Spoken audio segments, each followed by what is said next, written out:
crypto. Oh, wait a minute. What? Hold on. We got some mic clipping going on here. Maybe that was a little too low. Too low. Check. Ahoy, crypto pirates. Welcome to your Discourse Syndicate. I am the captain, your Captain RG3, coming to you on another Friday night, like always, bringing it to you, letting you know what's going on in the Hex community, let you know what's going on in the crypto world. The stuff that matters anyway. The stuff that matters. Not all the stupid little micro chart shit. None of that stuff. We just talk about the stuff that matters. And that's you and me that are already in. Those of you who are sitting in there wanting to get in, and those who haven't gotten in yet. That's what we're here to do, is talk to those people. How do we get them in? How do we grow the crypto experience for the rest of the world? We have to onboard, folks. And this is how we do it. We build community and we show people it's safe and it's cool to be here. And that's what we've been doing. I mean, for 4 years now, Hex has been running. A couple months, it'll be 4 years old. And we haven't stopped. And it's the community, the greater YouTube community and Telegram community and Twitter community that has grown this son of a bitch. And crypto requires a story be told, and you guys are out there doing it. It's all of our efforts, bringing people to it. And it's not going to happen on TV. It's not going to happen in Super Bowls, commercials, It's not going to happen in radio and television and on the sides of buses. And it's not going to happen that way. It's going to be us going out there one-on-one, getting in front of people in real life and onboarding. Now, there's going to be all kinds of cool stuff going on with the internet and tools and Web3 and that. But that doesn't build strong community. You guys getting out there and creating relationships and hugs, high fives, and handshakes. That's what it's all about. That's how it goes. So tonight is your night. Is the mic sounding okay, everybody? Mic sounding good? Because I had a little problem with the clip in here a little second ago. And I was on another stream and they couldn't hear me. So let me put the pistolas down because for some reason the YouTubes don't like us having pistolas during live streams. We got in trouble for that one time, I think. Yeah, they shut us down. Something like that. Let's say hello to everybody because I freaking love my community that comes in here and hangs out and spends. Knoxville. How you doing? Welcome. And by the way, I moved my mic over the other side. It was really, for some reason, just bothered me. Well, Tony, how you doing? OG and our numbers, buddy. Throw us the numbers up there. Let us see it. Eagle Owl, how you doing? Sandy Beach, my lady. Welcome. DJ Pollywood. Hey, guys. DJ Pollywood is out there running the streets for you on the Pulse Chain Tour, traveling across the country, traveling from East Coast to West Coast to middle of the country, you name it. He's out there. And you know what he's there for? He's there to, first of all, help us out and support us and, kind of help set things up and manage stuff at the event. But he's also there to party with you guys. And if you can keep up with DJ Pollywood, my hat's off to you, because I've seen many a night him wreck many a Hexican out there. The party animal, the DJ Pollywood. Jimmy Diamond, ahoy to you. And DJ and Doug E. Good to have you here. T-Bird, the Twitter master. T-Bird tears it up on the Twitters, guys. Go follow T-Bird if you're not. Torin, what's up, dude? What is up, Hex Amigo? Pulse Chain Gangster. Ahoy to you, man. Pulse Chain Gangster. I like that. What's up, Side Effects? I like that I can say your name regular now, huh? And who else we got here? ID. What's up, dude? ID. Crazy motherfucking Hexicans right there. X James, what's up? ID is like, he's a passionate motherfucker, man. He loves his Hex. He loves his Hex community. He loves his Richard Hart. And man, step on that man's toes and he gets a little twisted every once in a while. But he always comes back to me and, man, I apologize, RG. I just went off the edge a little bit there. I didn't mean to, but he's always good, man. Get in my book ID. Hexander, what's up, dude? Captain, my captain. Yes, I am your captain. Hey, RG3 and everyone. Sandy's loving up on the. Oh, you like my shirt? You like my shirt? 9-inch launched this week, huh? Yesterday, last night. 9-inch launched. Went there and checked it out. Slippage was about to kill me, so I had to walk out of there. But yeah, man, it's up and running, and yeah, it's going good, man. There's some controversy, but that's going to have to all be, I hate it when things happen in this space, and even though they may look suspicious or may look nefarious, you got to give everybody the benefit of the doubt. The jury's out on everything, and you got to let scooters all prove themselves before you start fucking throwing rocks through their windows and shit. Give it a chance. Let the dust clear. I remember Richard was launching Hex, man, and instead of praising him and letting him roll it out, freaking Tone Vase came at him with freaking 2 lawyers on that day. Tone should have been fucking saying, "Hey, Richard, congratulations. I hope it goes well, man. I hope you make the crypto space a better place." No, Tone didn't do that. You know why? Because Tone's a piece of shit. Tone Vase don't give a fuck about anybody. Tone Vase don't give a fuck about the crypto space. Tone Vase cares about Tone Vase and his Bitcoin. That's all he cares about. That's it. And maybe the marbles that he's gargling. That's all. I don't know. But fuck him. That's what I say. Mr. Chips05. Hey, RG. You're the man. You the man. Much respect for you and what you have done in this community. Mr. Chips, thank you. I appreciate that. That takes off one of the trolls asshole comments I got today. I level them off that way. Like every good comment and compliment I get knocks off about 10 troll comments. So I appreciate it. That's have to do it. I have to do the math that way. Because they come in my DMs, talk shit. Tell me you're gonna meet me. You're gonna meet me on the street. I'm gonna meet you on the street, boy. Come on, bring it. Let's go. Ain't never seen not one of them. Not one of them. And even some of them that I have met that were a little testy, they were like, man, it's all good fun, man. It's all, we're just out there trolling each other, man. Yeah, I know exactly what you're saying. What's up, True Moxie? Oh, look at, there's the numbers. Hedron 1854P Hedron 2093. Hex Glenn, True Moxie. I'm a day one Hexican and didn't find Discourse until way later. Wish I had. Mr. Chips. That's cool, man. I like to,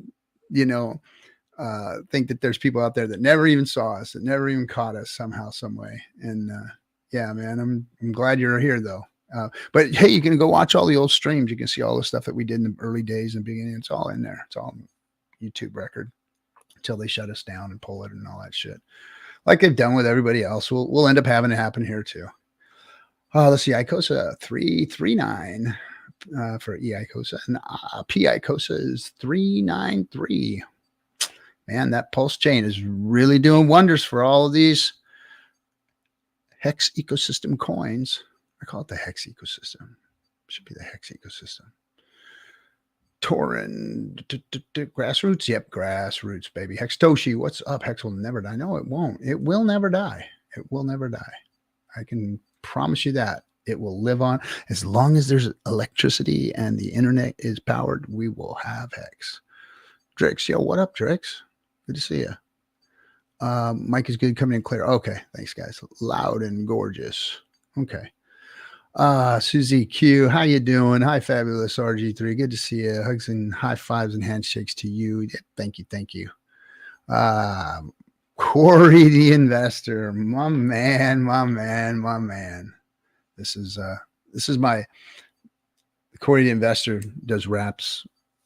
He's an OG Hexican.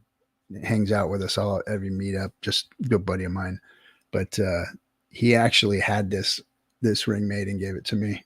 It's it's diamonds and white gold, and it looks like a ship's anchor or anchor chain. I mean, Badass. Badass. I love this thing. Thanks, my man. Corey Investor. Let's see who else is in here. Oh, by the way, this is your stream, guys. Let me put the invite link out there. This is for you to come in, come hang out. That's why I'm sitting here talking about myself, because there ain't nobody around yet. And that's what the stream was made for the community to come join, air their grievances. Hey, there's been a lot of stuff going on this week. Let's talk about it. Crypto CPT. What's up, homie? You know what's up. Stakenomics.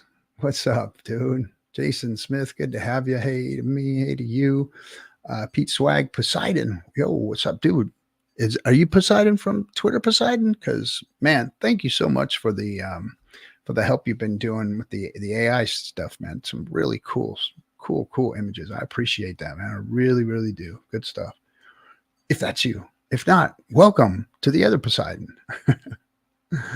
Oh, let's see what else we got. Chad Donnerschwantz. I just like saying your name, bro. Whoa, Sandy, we're a family-friendly show. Uh-oh. Oh, Sandy. Did she double PB up there? Sandy, a lady. Oof. Yeah, we're how does somebody say it? We're a family-friendly show here, right? Hex Glenn, Jimmy Diamond. I think I said hello. What's up, dude? Reminds me of the shout outs to Sublime, 40 Ounce to Freedom album. Yeah, baby. Yeah. Oh, it's funny because those dudes, when I used to work at a radio station, and when those dudes were coming up, they used to slide their mixtapes underneath the door at the radio station, trying to get us to play them and stuff. And then, but I'm old LBC dude, so I was all hanging out with all of those folks down there in Huntington Beach and Long Beach and all that, and those bands were playing, regularly every night, like in fucking steakhouses and shit, and they were the culture back then, man. They were in the 90s. Those were the dudes, man. It's a shame we lost Brad. That was really tough, man. That really sucked, because that was California party right there. Freaking KRS-One, whole gang, man. That's freaking badass. Versology, what's up? He's another one of my homies. Mr. Bitcoin himself, the Versology. We're out in these streets, RG. Hey, Corey, you guys are hanging out there, tearing it up. Hexican Lost in Asia, what's up with you? That EHEX payout, though. Ooh, lordy. What was our EHEX payout today? I thought I saw a 6 something come through. I didn't know it was a monster payout. Melv, what was the payout today? Oh, wait, T-shares rate, PX 30. Look at, man, 30,000, man. We're cracking that 30. That's just, you know what that means, folks? You know what that means? Those T-shares were like 10,000x, way down there. It's doing exactly what it's supposed to do. It's getting stronger and stronger every fucking day. It's getting stronger.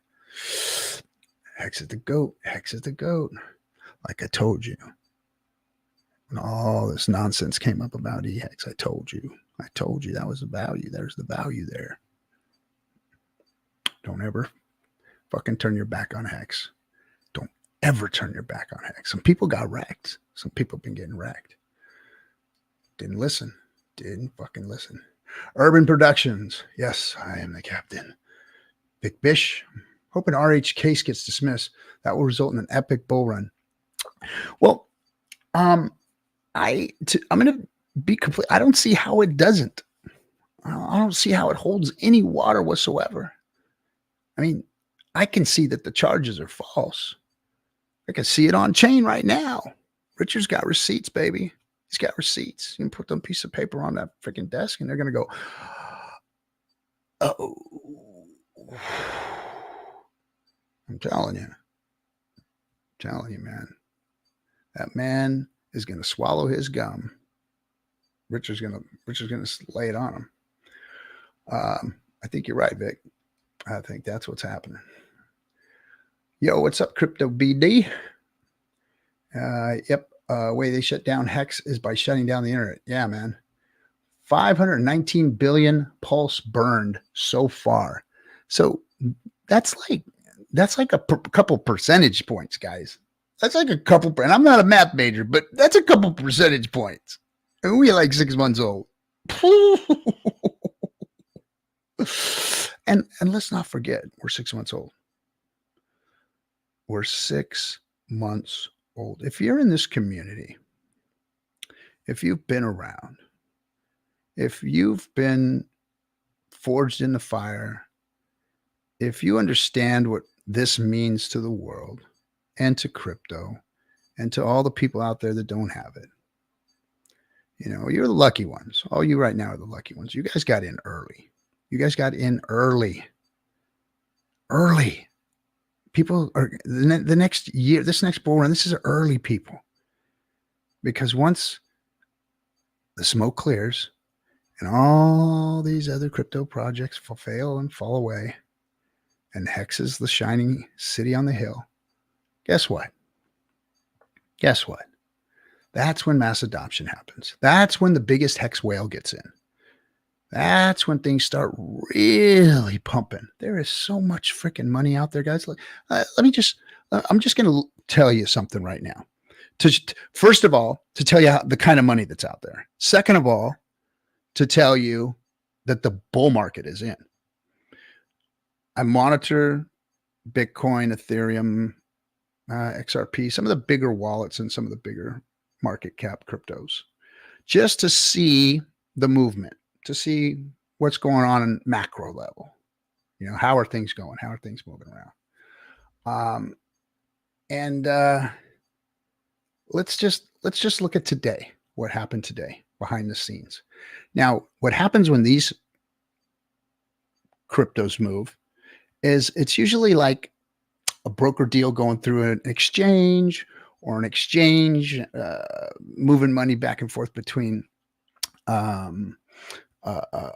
miners, OTC trades. A lot of these are OTC trades.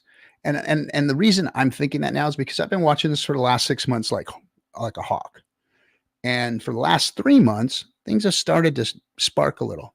But the last 3 weeks, things have heated the fuck up. And in the last couple of days, like the last 4 or 5 days, monster movement. So look at this. So just right this second, it's 7:20 p.m. 58.85 million USD just transferred from an unknown wallet into Binance. 6:55, 104.39 million USD transferred. 7.74 million USD, 67 million USD, 93 million USD, 58 million USD, 23.7 million in Doge, 81 million USD, 29 million, 100 million, 93 million, 93 million, 28 million, 43 million, 20 million. I'm only at 630, guys. That's in the last hour. 51 million, 102 million, 59 million, 59 million, 59 million. Oh, it's got to reload now. Hold on, guys. Now I'm getting closer to the end of the day. 21 million, 59 million, 59 million, 60 million, 157 million in USD transferred from an unknown wallet to a Binance wallet. 22.3 million, 58 million, 40 million, 49 million. Boom. And there we go. Sorry, I went 2 in. That's the kind of movements that's happening right now. Billions of dollars a day are moving. And that wasn't happening before. That wasn't happening. It's going nuts. The space is heating up. Money, look, some freaking fat dude in the basement of his mom's freaking house eating Hot Pockets is not moving $109 million worth of Bitcoin. Not doing it. And I'm telling you, when I saw a move the other day, it was 1.2 billion. 1.2 billion moved in one time. You don't just, that's not some dude in his house sending that kind of crypto across the internet. Oh man, there was a private room with VPNs and personal servers, and they probably had their own node there, and lawyers and security, and they transferred that money and made sure it happened right then and there. That stuff, you don't just move that kind of money without security and everything being, verified and all that. That's some serious stuff going on right now. That's the bull market setting in, guys, and I'm just calling it. It's in. It is in. Sandy Beach is apologizing. No, you don't need to apologize, Sandy. Ted Nelson, what's up? Icon 247.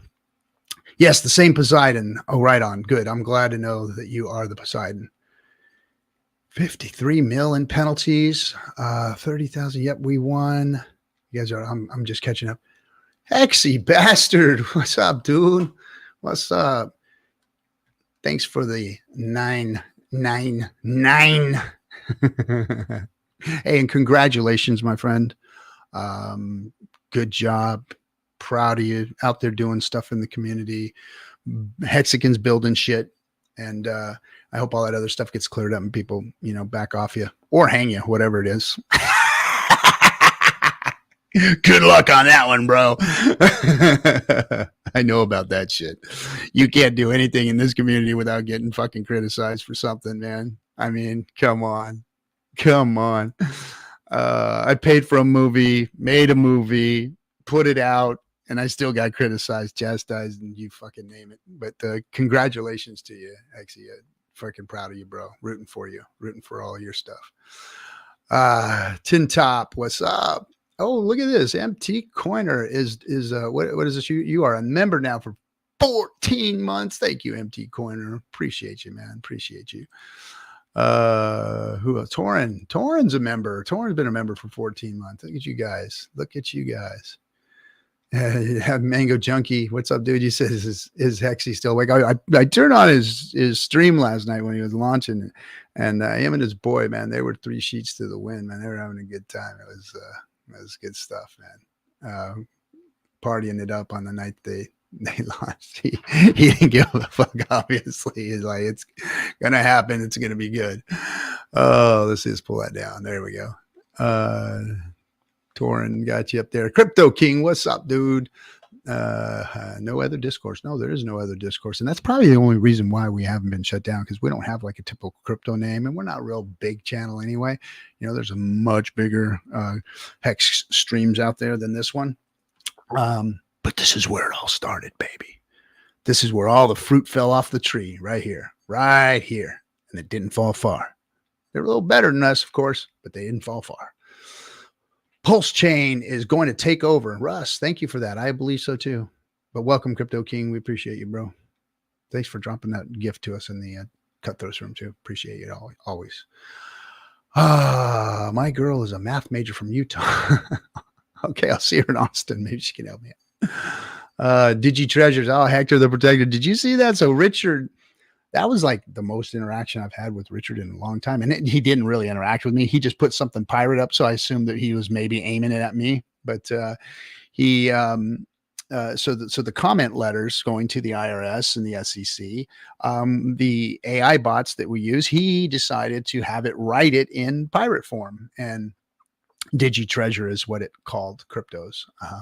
And it's really cool. You can see it on Richard's. I should pull it up. Bursology saying congrats. Everyone's saying congrats, man. Everybody freaking put it up for Hexy for doing something for the community. Appreciate that. Looks really amazing. Yeah, it is a cool looking DEX. Let's see. Look at how many stables are sitting on the sidelines. Yeah, man, the stables are just sitting there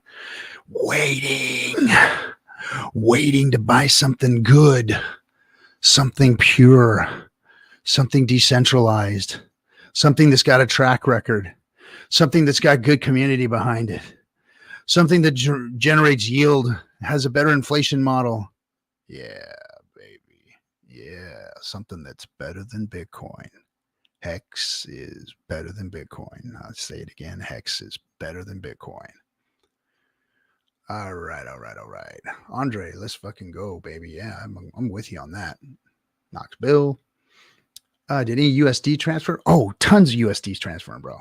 Tons. USDT, ETH, USDT, BNB, ETH, USDC. I'm talking 182 million of USDC yesterday.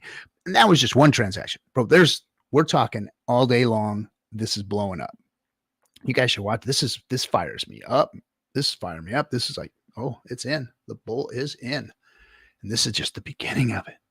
Man, for those of you who haven't been around for a real hex pump, man, get yourselves ready.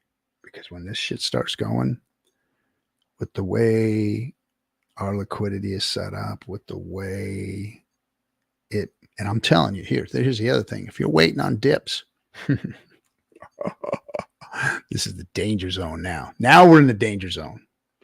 Because if you're waiting for dips, and I know there's a lot of people waiting for it to go back under a penny, wanting to go back down there and get lower, lower, lower.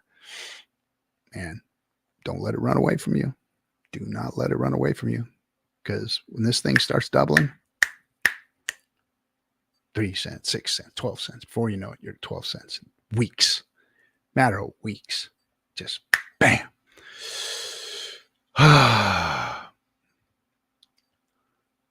Oh my gosh. So MT Coiner, I got a freaking crazy story. So MT Coiner is obviously one of those hunter dudes, right? He says he walked out 1.3 miles with an entire deer on my back Wednesday night after work. Gotta feed these kids. Oh man, that is freaking awesome. So here I am, California boy. And I go back east to my duty station in Virginia. It's on the sticks at this weapons station, naval weapons station. And, I'm there for a couple weeks, and the guys say, hey man, we're going to go out to the club. We'll get all dressed up and we'll go out, do the whole club thing and meet some ladies and all that stuff. Right. So get all dressed up, putting cologne on, good shoes, boom, boom, boom. Everything's good. Get in the car. It's 4 of us. And I'm in the car with a guy named Wolf, guy named Warren from Warren Mountain in Warren County, North Carolina. And he's lived on that hill his whole 17 generations or whatever was on that thing. So he gets us all in the car. We go heading to the club. And there was a windy road around by the James River. I'm down driving in the James River. And it's an old Ford Escort. And we pull around this corner, and lo and behold, there's a deer on the side of the road. And it's like a turnout. And so Wolf pulls the car into the turnout, and the deer is like, all I can see is his eyes shining. He's standing right there looking at us, And we pull right up to this thing. The deer's just standing there. And Warren gets there, getting all excited. Warren gets out, and he opens the glove box, and he pulls this pistol out of the glove box. And I'm like, what the fuck is this guy going to do? He gets out of the car. He leans over the hood. Boom! Shoots the deer and drops it right there. I'm like, holy shit. What the hell is going on? He grabs the deer, slides it over to the back of the hatchback on the freaking Ford Escort, opens the hatchback, throws the deer in it. And these guys are hooting and hollering and yelling and screaming. And the deer is in the back, and they close the hatch and they burn out, and they turn around and head back to the base. And I'm like, where the fuck are we? Ain't going out. And they're like, no, we're dressing us a deer tonight. I'm like, what the hell?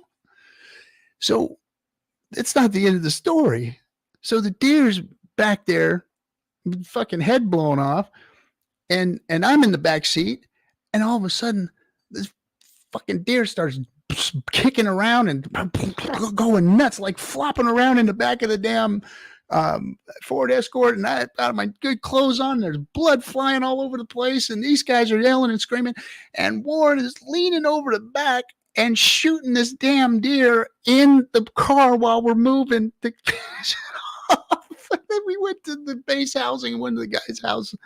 We went to Spud's house, and they put that deer up in the garage and dressed this son of a bitch. I ain't never seen anything like it. A boy from California just got done surfing the week before, hanging out with my buddies, and I was in the car with Wolf and Warren, and we were shooting a damn deer in a Ford Escort. Insane. Insane. let me go through the chat here and get up here. So anyway, okay. Everybody. Oh yeah, I got some people laughing in there. Yeah, that was an insane story, man. These freaking hillbilly backwards ass boy, man. They were some cool dudes, man. Some really cool dudes. I had some good fun with all of them. But yeah, insane. All right, everybody. My little story of being out in the sticks with a bunch of crazy hillbilly Marines. Poor deer. Yeah, man. I thought the same thing. I was like, you fucking shot Bambi, man.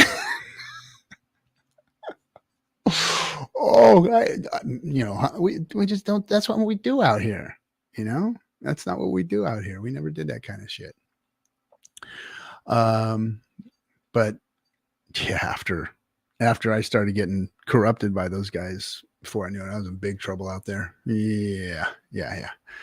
I've never shot one out of an escort before. He's not only did he shoot it out of the escort, he shot it when it was in the escort. That's what was really blowing my mind, is he's blasting this thing and killing it while it's in the damn. And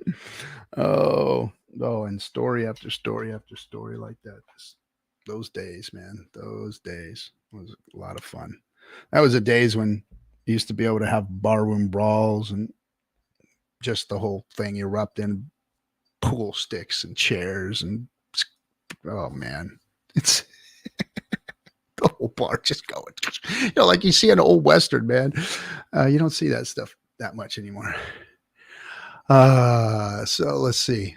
Nobody's coming on. RG, that on video would bring Hex to mainstream. Yeah, man. If we had, I'm glad we didn't have no freaking cameras back then. Holy crap, man. I would be in prison for sure. No way, man. You folks, you young folks now, you ain't got it so good. I'm sorry. We can get away with some shit, man. You can't even walk from one place to the next without them knowing who the hell you were. Drive your car down the street without them knowing where you were. Holy moly, it is crazy. There's so many cameras everywhere and everybody's filming everything. Man. MT saying RG brings a camera crew and we'll make some killer hex hunting content. Yeah, I mean, I guess I'm not a big hunter. I mean, I wouldn't mind going and, going hunting and, the meat and everything. I'm down with that. I don't know. I'm not a big hunter. I just don't like killing stuff, I guess. I don't know. Not my thing.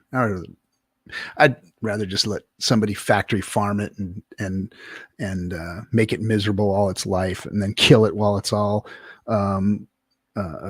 full of adrenaline and ugliness and put it in a package so I don't have to see it, and I'll buy it at the store overpriced and make myself sick and probably die from it.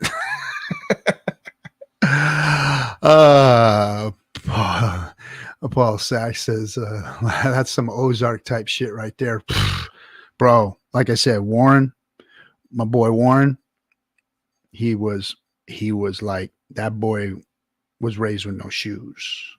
And like he was betrothed to his cousin or sister or something. I don't know. But that boy was from Warren County on Warren Mountain. His last name was Warren. That boy was like, and for generations they lived there. There was the real deal stuff. We can ice fish if you prefer that. Hell to the no. I am a Caribbean pirate. I am a fair weather pirate. I got buddies that, they go to Tahoe and they got, I have this one buddy that's really, really good friend of mine. And he goes to Tahoe every year and always invite me, and he goes up there in the snow time. And then he went on this Alaskan cruise, like to Alaska, like to go to cruise in Alaska where the ice and the snow and the tundra and all that shit is. And I was like, bro, if I'm going to get on a cruise ship, I'm going to the Caribbean. I'm going to the French Riviera. I'm going to go off the coast of Italy. I don't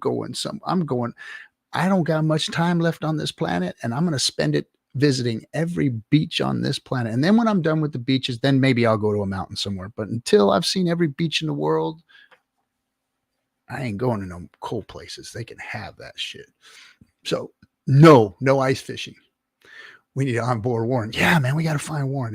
Oh man, I'm telling you, that man was freaking hilarious. I mean, he was so hillbilly that he didn't even know he wasn't a hillbilly. It was just insane. Oh, look at Pulse 00059. 16 Pulse X. All right. We're just, but wait. When things move, they move. Let's see. Around here in the sticks, they call him Booger Country. Yeah.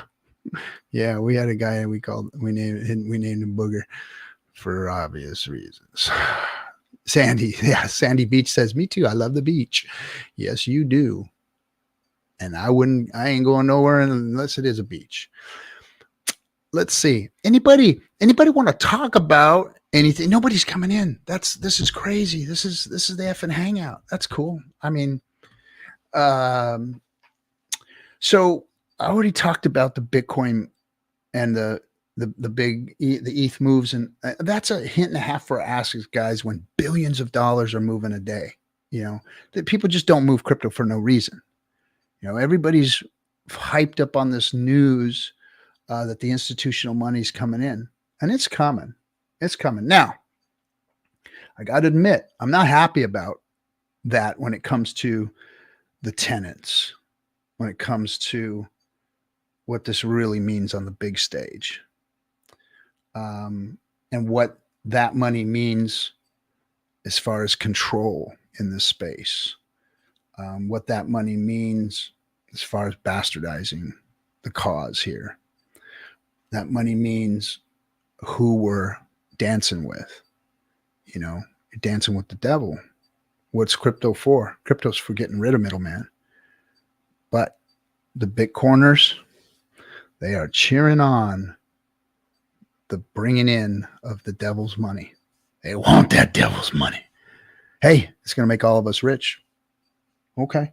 Maybe it'll give us more power, because that's what we need, some more power. Direct it in the right places, because we know that the money is the power, and they give it to us. And if we get a little bit of it, and enough of us who understand what we can do with that kind of money, maybe we can make this world a better place. Right out from under their noses. Let's see. Thanks to RG's incest friends, they helped drive him to crypto. Oh, yeah. I mean, I guess I said it. Let's see. Empty coin. I'd come on, Captain, but I got my boys tonight, and they won't go to sleep. They're excited to go hunting in the morning. Nice. Now, the first little bit of hunting I did out there was in a cornfield. We were shooting dove. I was out dove hunting with M870s. Take them out of the armory, and they had all these cornfields that after they had already plowed them down, there was some leftover corn that would lay in the fields. And of course the dove will be out there, and you just walk through the cornfields and blast the dove. And never see anything. I've never done that stuff, dressed animals and ate animals off the freaking land, and the guy's wife who I went dove hunting with, she knew how to do it, and like, take the whole dove, and they just kind of like peel them up, and they pull the breast right out of it, and like it's like that big, man. It's like this little piece. They throw the whole damn dove away. There's nothing on a dove. You can't eat like the wings and the legs. Like they're just like little. They get the breast. But I'll tell you what, man. She did this thing where she put them all on a bake. She baked them. Oh, lemon, like this lemon cream sauce stuff. Oh man, they were freaking divine. Let's see. Have you ever had a sex send info to the IRS?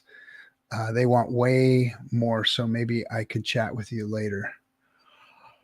I have never, taxation is self-reporting. So every year I sit down with my tax professional and we use a few different tools and put all of the information in, and we gather it all and we ship it off with our taxes. And that's how I do it. So I tell everybody, go get you a professional that understands crypto.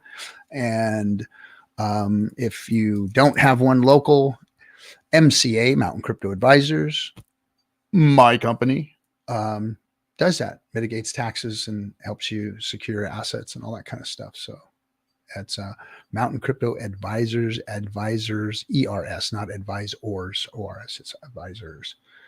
So check them out, or go find yourself a good CPA that can handle your taxes.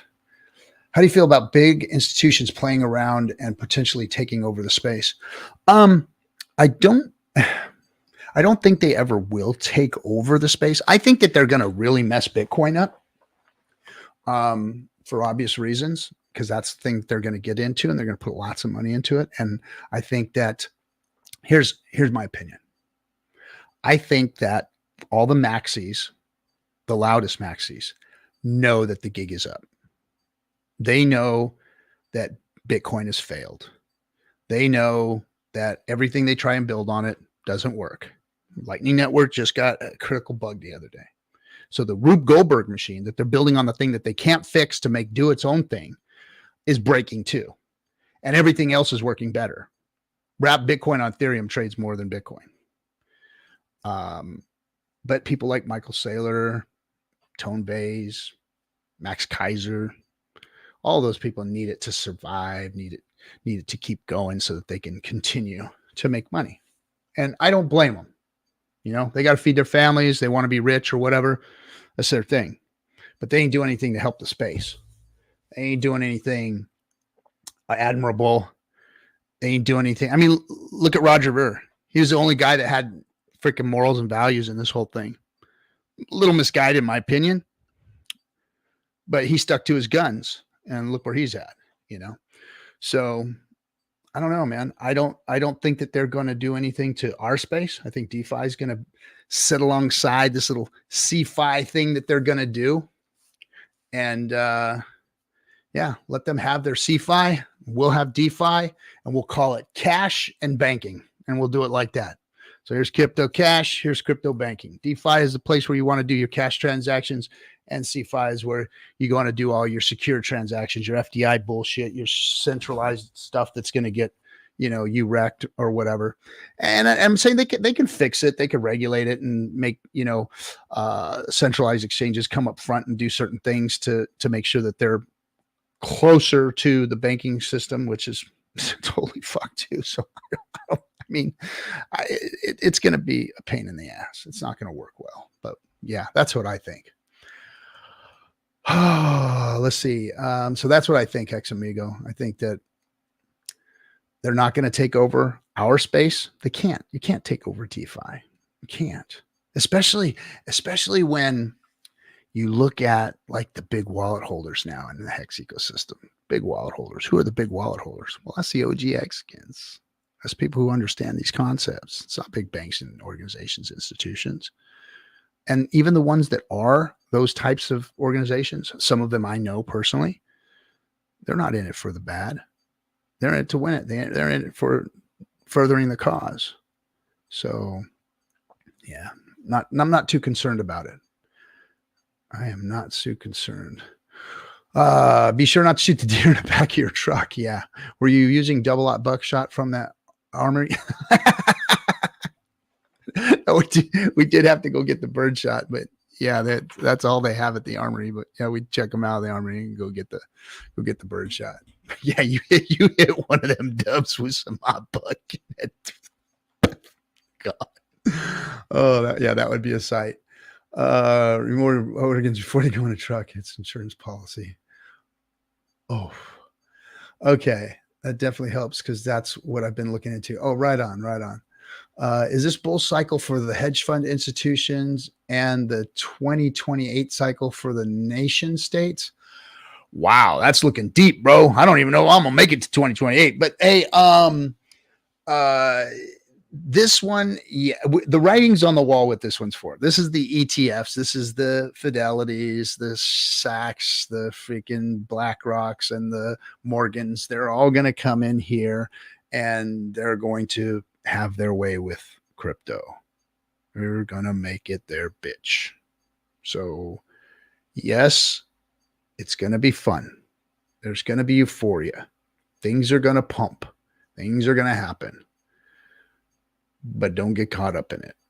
It's a dangerous thing to get caught up in this. You never know when they're going to pull the rug out from under it. And they will. They always do. Look at the numbers. Look at the trillions that come in and the trillions that leave.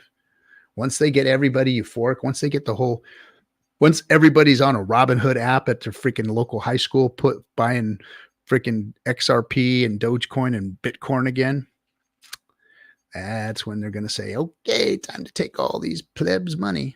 That's what they're always doing. They're trying to take that money. Now, as far as 2028 in the nation states, I don't know, man.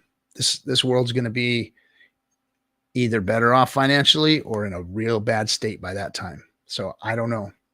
I don't know if crypto can fix things. The things that they have done to try and fix the situation, look, there's good and bad in everything. There's gray area. There's right or there's this side of the story and there's this side of the story, and somewhere in the middle lies the truth. I don't believe any extremist on either side. I fucking despise that. Why? It's because it's always about fear. And when people start spreading fear, that's when I know they're full of shit. That's when I know that their narrative doesn't work. Anybody who's got to rule or try and convince and use fear to sway people, to get people behind them, to get people to rally, fuck you. That's a paper tiger right there. That's a paper champion. That is, as soon as you say fear, I'm walking away from your ass. So I don't think that the economies of the world are in as bad a shape as everybody's making out to be.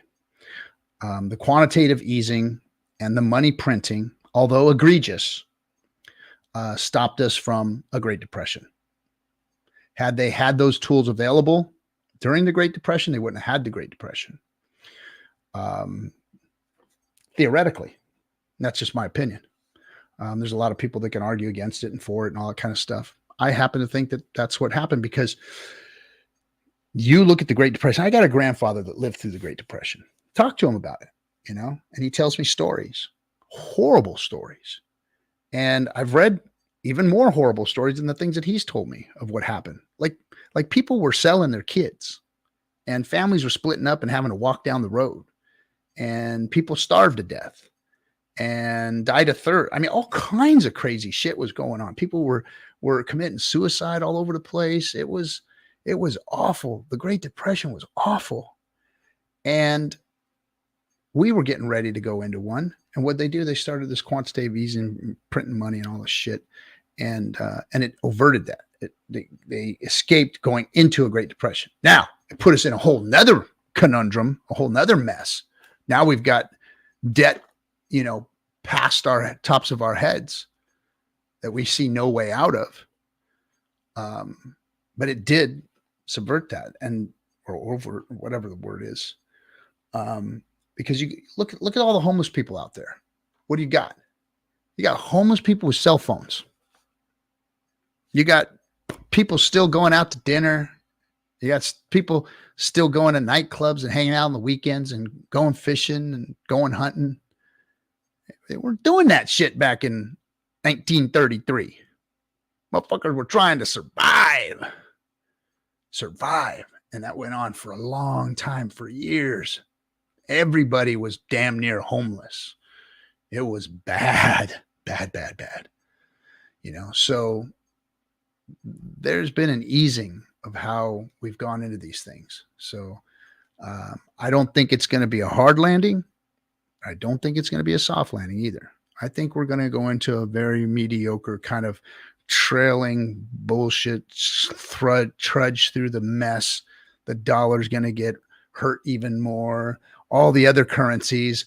That's the thing. Everyone, oh, the dollar going to die. The dollar's going to die. No, it's not. Everything else is dead too.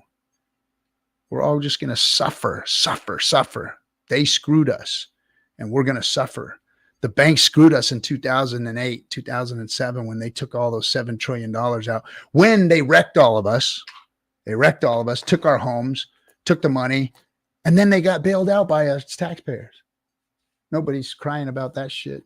They destroyed us, man. And now they're back at it again. It's going to be a long road out of this. I feel sorry for the younger generations, but crypto helps. Yes. So the bull cycle for the hedge fund institution, we read that. All right. Do you think they might start introducing KYC style doors preventing smooth off-ramp? Yes.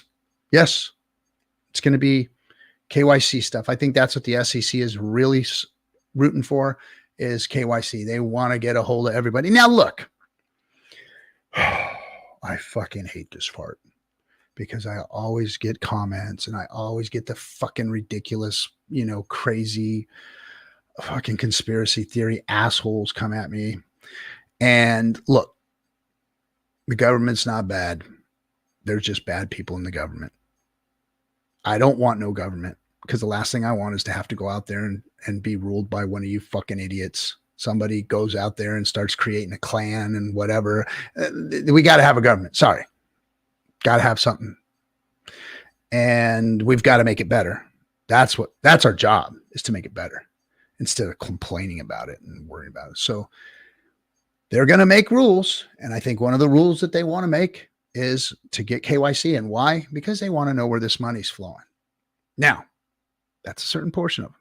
There's other people that want to use it for nefarious acts. They want to get your information. They want to keep an eye on you. When I do, everyone's, they looking at you for this and they looking at you. Man, 99% of you don't matter to them. They don't care about your shit. They don't care what you're looking up on the internet. They don't care about your money. They don't care. They don't. They just want to have control and have tools that give them control. So anyway, MT like to take people hunting. Always want to rent a giant lodge and take every elk. Take everyone elk hunting. That would be cool. My dad was an elk hunter when he moved to Colorado, and he did that. Let's see. I won't be surprised if an approved ETF is found to be a little bit fake. I won't be surprised if an approved ETF is found to be a little fake. Well, it's either fake or it's not. I mean, it's not a little fake. It's either fake or it's not. And I think, yeah. So yeah. Croatian boss told me some crazy military. Yeah, I bet you there is some freaking crazy Croatian military stories out there. If HEX hit $2, I'll own the lodge. Yeah, if HEX hits $2, I'll own the moon. Let's see. Next bull market is for the big money. Yeah. Is the bottom in, y'all? Bottom's in. I think we're in the bull. I think we're starting to, the bull has awoken. Feels like some of us could better educated on how to take profits during the bull. Blue collar grunt, you are 101% correct. So one of the tenets of being a good cryptopian, being a good Hexican is, look, everybody's, hey, hodl, this is the way to do it. 555, stake your hex, longer pays better, all that good stuff. But why? So you can have some money one day. We all have to cash out. And I hate hearing people say, I never spent a single hex. I've never spent a single hex. Well, what the fuck does that mean to me? I don't care. I don't care if you haven't spent a hex or you have. I don't care. Anybody who's actually spent money in their wallet, I don't care.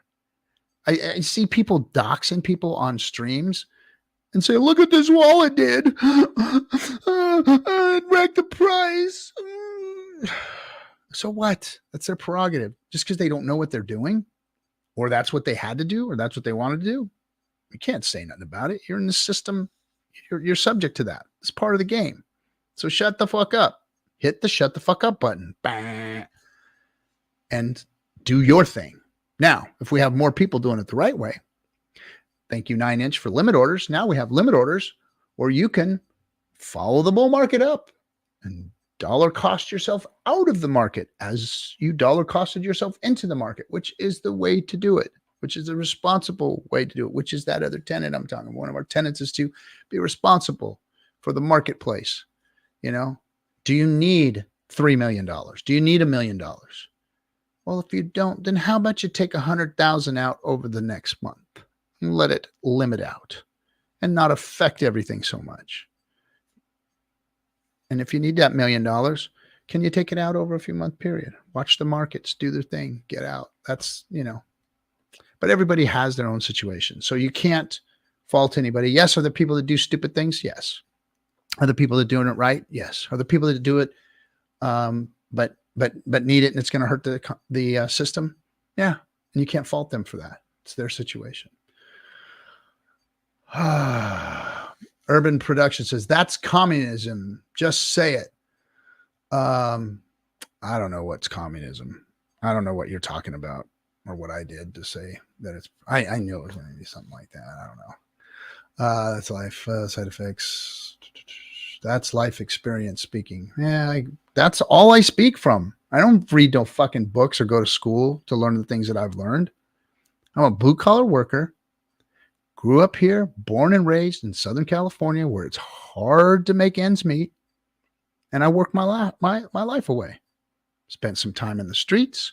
Spent some time as a street entrepreneur. Spent some time as a Marine. Came back to the streets. And been trying to make ends meet here as a blue collar worker.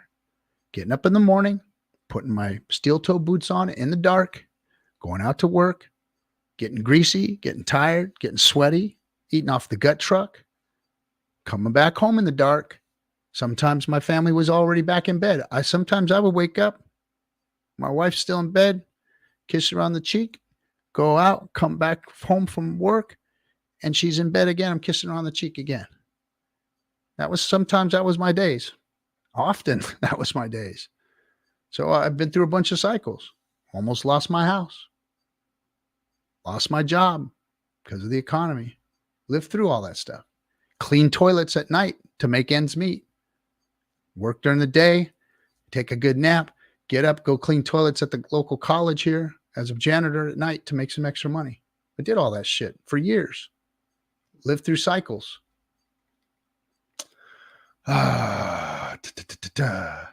SJ knows him too. Amigo, I know because my boss is real. Let's see. Yeah, SJ, something else. U.S. debt, 33.67 trillion. Thanks, Mel Tony. Monster debt. Monster. And you know what the U.S.'s biggest export is? Debt. The whole world is poisoned by our overinflated dollars. We export it out, dump it on their heads. We dump it on the world's heads. Paul's neighbor's grandpa said that during the Great Depression, there was no more wildlife to hunt. People ate all the deer, donkey, dove, squirrels. They came back though, so that's cool. But I mean, yeah, that's what was going on. They were running out of food because people were hunting it up, and yeah. Chris, my brain can't comprehend so much money has been printed and I'm just a house painter after all. I know, bro. I know, man. I hear you. Russ says the biggest problem is that Karen wants to make the rules. Karen. Yeah, we do. We have some of those. I can definitely see that we've got some Karens and some freaking, what would you call the male version of the Karen? I think it's like the Kevin. We've got some Kevins too. Yeah, it's too hard for them to see what everyone's doing. Beat for the win. Just now catching up. 1.5x. Yeah. Government just wants their taste. Yeah. Well, but we say government like it's some dude, you know, it's not some dude. It's It's just people like us, and people like us that have been swayed by moneyed interests, people like us that have been, hardened by some cause, do-gooders, or some way to get rich. That's what the government is. It's just people, and we got to go in and clean that shit up. And we ain't going to do it until we get rid of Citizens United and get money out of politics. Ain't going to happen. Let's see, Hexicans. What solutions do you know for off ramping into the real world without going through a KYC bank account? There aren't any of them. I don't know any. I've never been to any. I've KYC'd every single dime that I've gone out. And unless you OTC somewhere, and they've even worked on getting rid of that kind of stuff. Other than that, no, man. There's just no way I know to do it. Ash says, Captain, you're not related Nancy Pelosi by any chance? I don't know what that's supposed to mean. Politician? No, I don't have anything to do with any of them. I'm not related to any of them. I don't understand. What's good, Ark? I see you, man. See if Hex hits $2. Yeah, that's a smash the like, man. Oh yeah, hit the like buttons, do all that stuff, or don't hit it. Don't subscribe or subscribe. Hey, RG. A question. Hey, RG, let's put this up so I can read it. Hey, RG, let's say a hex stake ends and you want to cash out a portion for profit. Would it be considered a short-term capital gain or a long-term capital gain? Or does it depend on when hex was purchased? It depends on when you staked it. If you take your hex and you stake it and you go beyond the long-term capital gains rules, then it's a long-term capital gain. Yes, sir. That's exactly what it is. And that's what good accounting does for you too. You can also kind of like just go to count it and let it sit there for a while without taking possession, because when you good account it, you did not mint those coins. They were not minted and put into your wallet. They were held off. So there might be some tax benefits there. I don't know. Consult your CPA. But yeah. And sacrifices and all those things, you gotta sit down with your CPA and let them see your whole situation, what you've done. That's why we created MCA, was for people to go in and get those things mitigated. So yes, long-term capital gains is when they sit in the stake. Thanks for that's part of the game. Well, yes, it's part of the game. Well said. Thanks. So I don't know what I said, but good. Don't wreck the price. Yeah. Oh, okay. That's where I don't understand. People don't understand money. There's a reason finance is taught. There's a reason finance. I didn't know they taught much finance in school, but I guess maybe they're teaching in colleges. And I don't know. I mean, we got our guy that's doing really well teaching people, Lamont. The problem with this bear market is that everything was in a bear except for the housing, used cars, food, fuel, and it's been incredibly difficult to continue to DCA in a meaningful way. Well, all those things went up because of inflation. That's just because our dollars got weakened because of all the stupid money printing. So everything got more expensive on us versus everything being out of reach, like a Great Depression is, where you don't have those things and you can't even get those things. And yeah, but yes, this is where it's been tough. And the haves are gaining ground on the middle class and the have-nots. That's what's going on here. It's really the disparity between the income gap is getting worse and worse than ever. All at a time when the American workforce, the global workforce, is at an all-time high in productivity. The world's workers produce more and better, faster and stronger than they ever have. Less than 1 year is short-term capital gains. Longer than 1 year is long-term capital gains. Yes, Jimmy. I'm trying to stay away from the details, but a certain amount of time, yes, you need to go look those rules up, because I don't want to be the guy explaining the rules to anybody. But yeah. Side effects got a back problem. I really enjoy this live stream. You are keeping it real life. First time watching. Hey, thanks, Timothy, for the first time being here. Yeah, that's why I don't have a big following, because I don't have a chart behind me. I don't tell people it's going to pump this week or it's going to dump this week or strategies and all that kind of stuff. I just keep it real. Crypto's changed my life generationally. I wasn't a crypto guy. I've always been around it from its inception. So I've been around since 2008, 2009, when they were talking about it in the IRC forums and chat rooms. They were talking about in-game cryptocurrencies, things that like went into World of Warcraft and stuff like that. I was building a piece of software at the time, basically just a social media platform for gamers, supporting a gaming community, and they were trying to shill us those types of things. So I've been around the whole game for a long time. I didn't start actually playing with the wallets and buying Bitcoin until like 2014, and then something opened my eyes, and boom, I was like, wait a second, I got to read this. I read the Satoshi white paper and the cypherpunk movement and started going to the forums and see what they were all talking about. And I was like, man, this is badass. This is something can change the world. This is something I can get behind and just be passionate and freaking get going, you know? And until Richard Hart came along, I didn't see that in the space. And now I'm fired up, and I just look at it from a macro level. I look at it from an experience level, you know, not being in finance or being a financial guru, but being a guy that's just trying to make it in life, you know, and save money and retire one day and raise a family and, you know, have at least some semblance of a life, you know, where we can go out to dinner and we can go have some fun and take a vacation, which, you know, those things were all few and far between. There were years we had to not take vacations. There definitely was no going to kids' baseball games and soccer games and all that kind of stuff. You know, I missed all that stuff with my kids because I was working 14-hour days to try and make it happen, you know? So yeah, man, that's where I come from, my brother. That's where I come from. Let's see. Hey, Robert Online, ahoy to you. Let's see. Anyone see the latest Brandon plea to save the world? Yeah, whatever. I ain't going to get political and start talking shit about any of those idiots up on the freaking hill. Let's see. Appreciate you, Cap. See you soon in Austin. Oh, cool. Yeah, I'll see you in Austin. So next week, guys, we're flying out to Austin to do the Pulse Chain tour. This one is getting big. So if you want tickets, go to pulsechaintour.com and get your tickets. We've got VIP tickets, so you can come and hang out with us and go have dinner. And we always have a really bitchin' dinner party. Talk about all this kind of stuff, or just, you know, have a good time. It's really fun. And then the presentation's good. We lay it out there. If you got new people coming, they get to learn, and some of you might even learn something yourself about Richard Hart's ecosystem and what Pulse Chain is and whatnot. I know most of you know, but having you there is just freaking awesome. It's getting tougher to knit KYC. Yeah. F1 racing. Yep.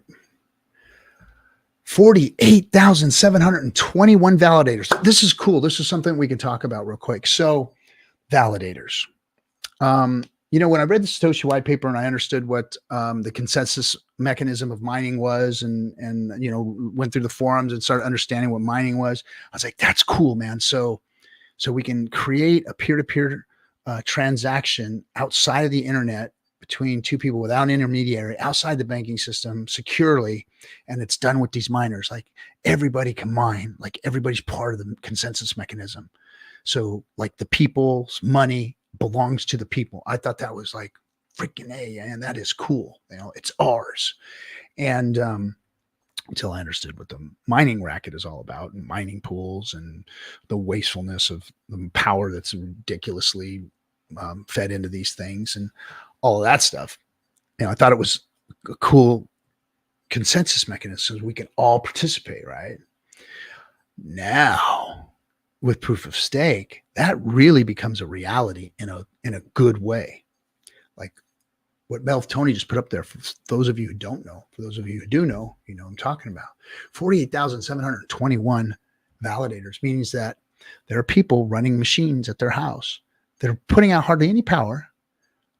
Don't take much. Don't take a bunch of space on them. Don't take, you know, ridiculously fast cards on them to make them ASICs miners and all this other shit.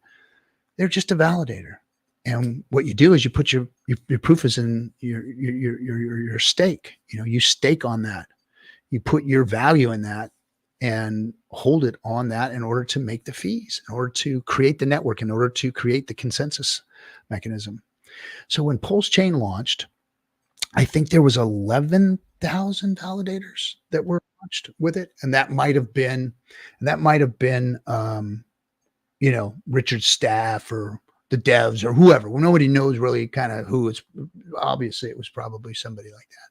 When they launched those things, they waited for the network to catch up. And as soon as they got past, the 11,000 and they were out there running on their own, they pulled those 11,000 down and burnt all the coins. And it takes 32 million pulse to put a validator together. And mine is in the mail. I just got my my switch. So I got a new switch here. I'm gonna plug my validator, and I am part of the network. Now I'm soup to nuts, the whole thing. Not only do I have Hex and I have skin in the game on the ecosystem as far as being a staker, controlling and helping the inflation set on stakes that are 15, 10, 5 years old. I'm delaying the inflation. I'm collecting the penalties. So I'm being the bank. I'm actually a part of the network and not some company, corporation, or entity trying to leech off of the people. No, man, I'm part of the whole system. And now as a validator, I'm going to make fees for everybody doing transactions. I mean, it's really the whole, we've got the whole thing now. And there's no wasteful energy costs. Thanks, Russ. Thanks for becoming a member. All right. I am going to run this down because we have a guest finally, and I'm going to bring him up and we're going to chat. And even though it's only one person on tonight, we're going to bring him up. What's up, Jimmy D? How are you doing? What's up, Captain? How are you?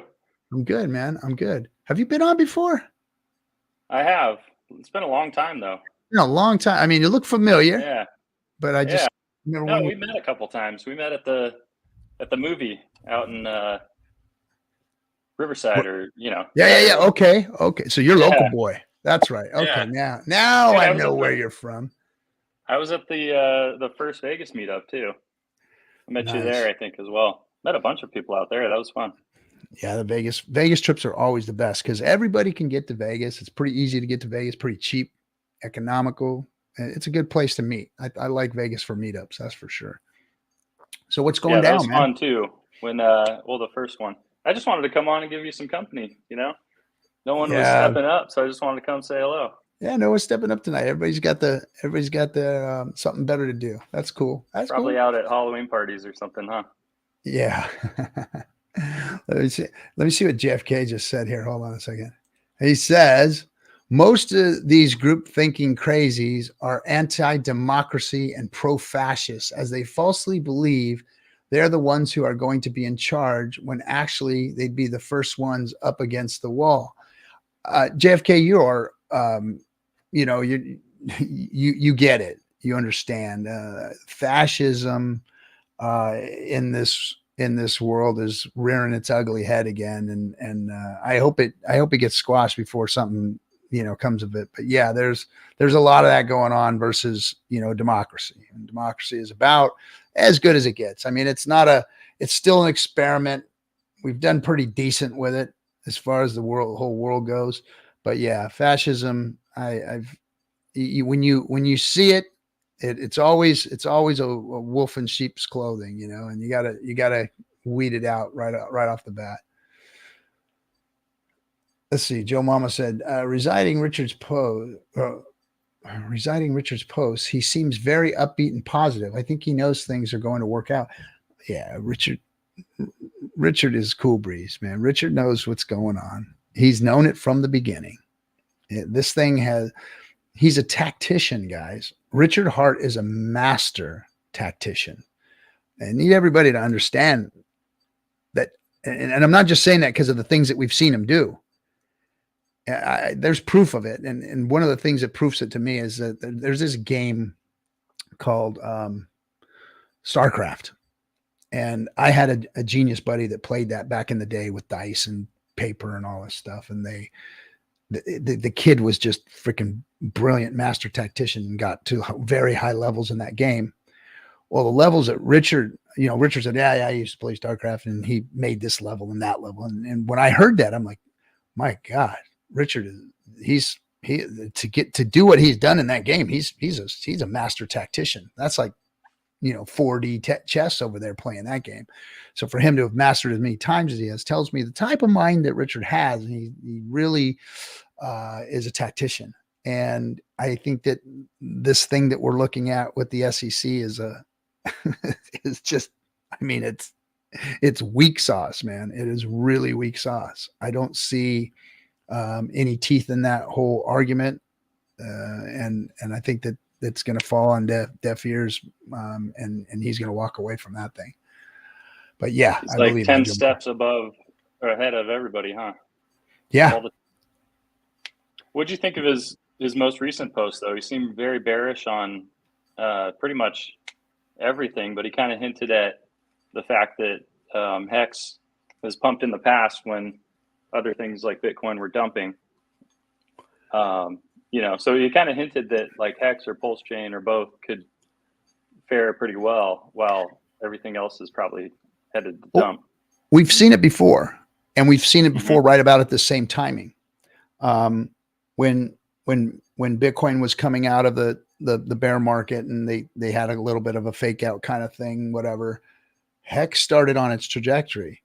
And that's when, and it's funny because everybody says, oh yeah. And Eric Wall, he focuses on this a lot, says, oh yeah, it was, Richard said it wasn't correlated. It wasn't correlated because of the USDC thing. Well, there was a time when it appeared to be uncorrelated and we were doing our own thing. And then as the markets moved and HEX did its thing, the markets kind of pushed it as it was coming down, the markets came down. So I think that, yeah, it's decorrelated, but it's still affected by the choppy seas, or it's still affected by the tides of the whole crypto market, but it does do its own thing.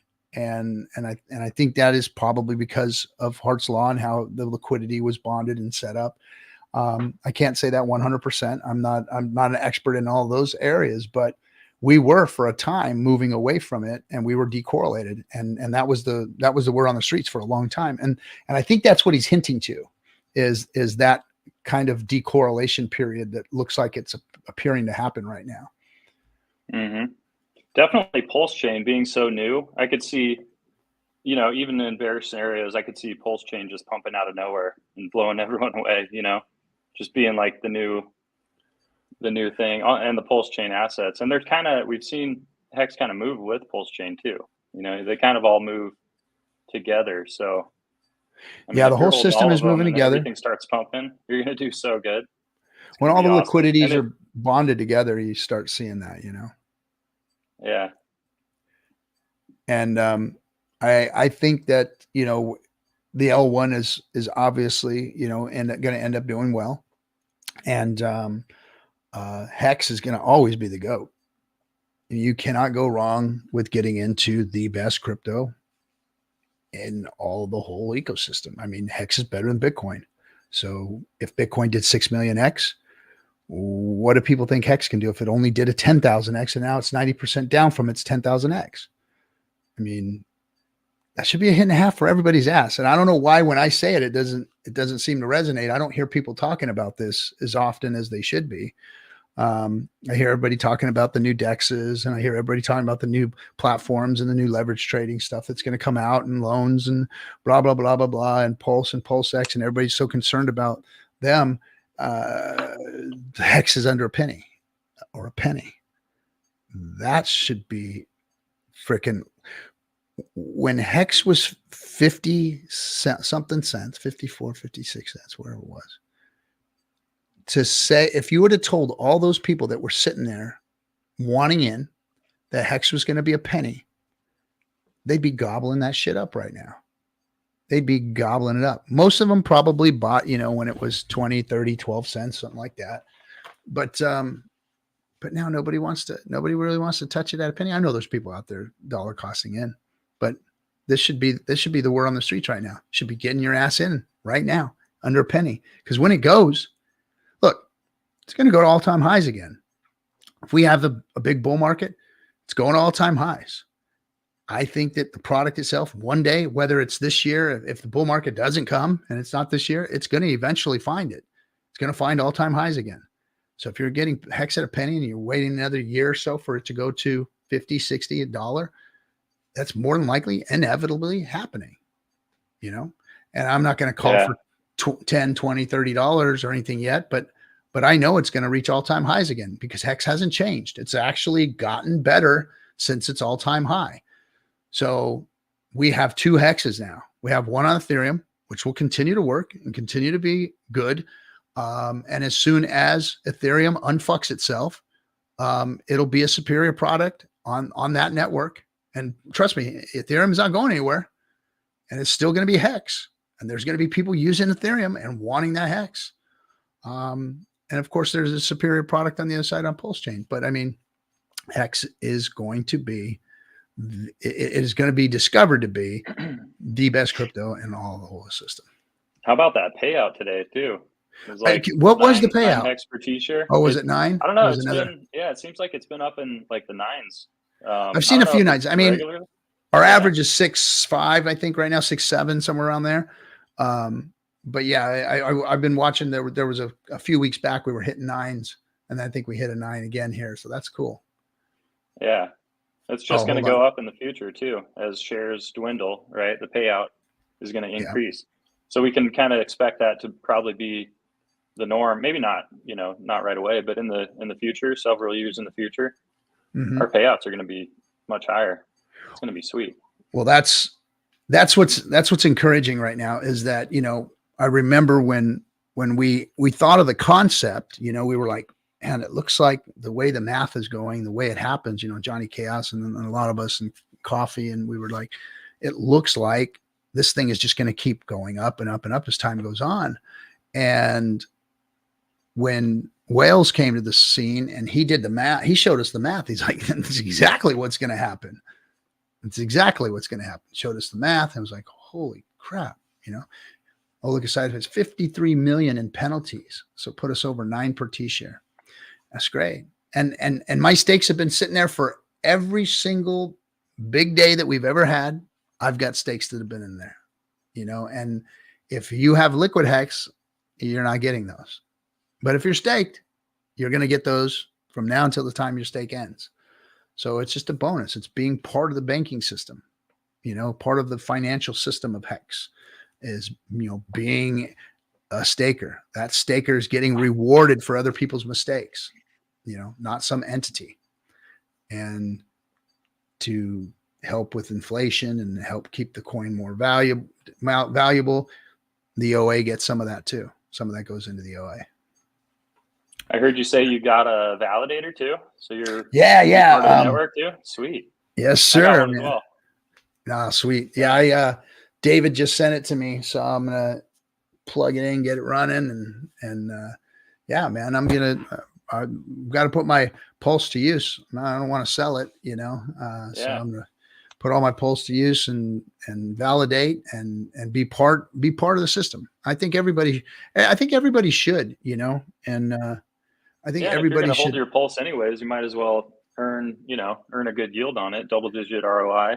I think it is like over 10%. But have you ever run a validator before, or No. Are you familiar with it? Because I'll tell you, when I got into it, I just bought the machine from David Feeder too, and it's like a lot more work learning about it and how to set it up than it seems like at first. So for anyone thinking about getting into it, do your research and kind of know what you're getting into, because it's a little bit of an investment of not only money up front, but then once you get the equipment, you're like, oh shit, this is not like as easy as I thought going into it. You know what I mean? So I don't know. You'll see if you haven't really looked into it too far yet, but David's got some good videos though. He's got some good videos on. David's my friend. He actually set up when the first validators came out, those were Discourse Syndicate's validators, and David set those up. So when everything changed over and he moved on and did his own thing, then so I know David. Well, he's gonna set it up for. He's gonna call me and set it up for me. So we're gonna. Nice. I get the personal treatment because he's my buddy. Nice. Let's bring up. We got another guest. Let's bring up my good buddy, Crypto Kool-Aid. What up, my guys? buddy and me. What's up? My buddy and me. Kool-Aid. Kool-Aid's my Kool-Aid took me to Burning Man this year, and man, we had a hell of a time out there. It is true. It is true. I gotta put this up. Tofu369 says RH says Bitcoin to implode. Yeah. RG's been saying it for years. Bitcoin garbage. Bitcoin shitcoin. Bitcoin. It's dilapidated. It's old. It's had bugs. Doesn't work. It's slow. It's expensive. It doesn't have anybody that wants to work on it. It's got a Rube Goldberg's machine built around it that is crumbling apart. So, hey, Bitcoin, thank you for bringing crypto to us. Props. High five, Bitcoin. Pow. High five. Without America Online, you'd never have, but go away. Everything else that we use natively, right? So it's just the inevitable thing that everything has to evolve. And if you become stagnant, regardless if you're a trendsetter or not, you will be isolated out as other people do evolve around you. Yeah. Somebody asked you to show your Panthers on stream. Well, there. Oh, I heard one. There it is. That's not a panther. That's a cat that eats too much cupcakes right there. No, his weight loss diet is pretty strict. He's actually lost 10 pounds. It was a lot bigger. When I was in Seattle. He lost 10 pounds. That cat right there lost 10 pounds? Yeah, he was 25 pounds when I was in Seattle. Yeah. He's now down to 15. Wow. That's big insane. Cat. Big cat. That's insane. So what's going on, Kool-Aid? What's going on? Just chilling. I'm going to spin up some Baldur's Gate and play some video games and sit and enjoy myself. And, everything's good. Get the place all cleaned up. Hollywood's going to come down, I think, on Monday and come stay with me. And, then ready to see you guys out in Austin for the Pulse Chain Tour. Weekend after? Something like that? November 4th? I'm coming early. I got family out there, mm-hmm. so I'll be out there probably like I think I'm gonna stay at my sister's place out there in Dallas for a day, and then I'm gonna come into Austin like the day after. So probably Thursday or Friday I'll be there. You're renting a car from Dallas to Austin, or you're just driving? Yeah, and then I'll be there all next week. So I'll be there from Wednesday on, and then. Oh my goodness. And then I'll be there for the whole week after. Nice. Ladies and gentlemen, boys and girls, Hexicans around the world. I hope his connection's working. I would like to introduce a long time, old time, hasn't been around for a while. Dr. Murray? What? Yeah, I'm trying to inculcate a new personality. The man with the golden mic needs a more British name, I would say. So I'm trying to do that. I can't keep up with the accent thing. Can you hear me properly? A little. You got a little background noise that's chopping you up a little bit, but it's very cool. Other than that. You're better than usual, and I like your hairstyle. So people were saying I stream from a restaurant kiosk. So today I am actually doing that. I'm at a McDonald's having my burgers and shakes. But anyways. I just wanted to wish everyone a happy Halloween in advance. Maybe everybody have a hallowed Halloween. But the other thing I wanted to say is, hey, I haven't left anywhere. The problem is I kind of lost access to the Hexicans channel, which I'm trying to get back, and hopefully I will. And we will do an Asians ghost stories for Halloween, so stay tuned for that. Other than that, I do stream on the HEX Guild channel. I did a tour of my city last week, about 2 days ago, so check that out. So I am completely doxxed. So you know how it goes, right? Like after, oh, I say I'm completely doxed, I will go and launch my own shitcoin, and I have found a name for my shitcoin. It's called the non-transferable rights token, or the NTR token.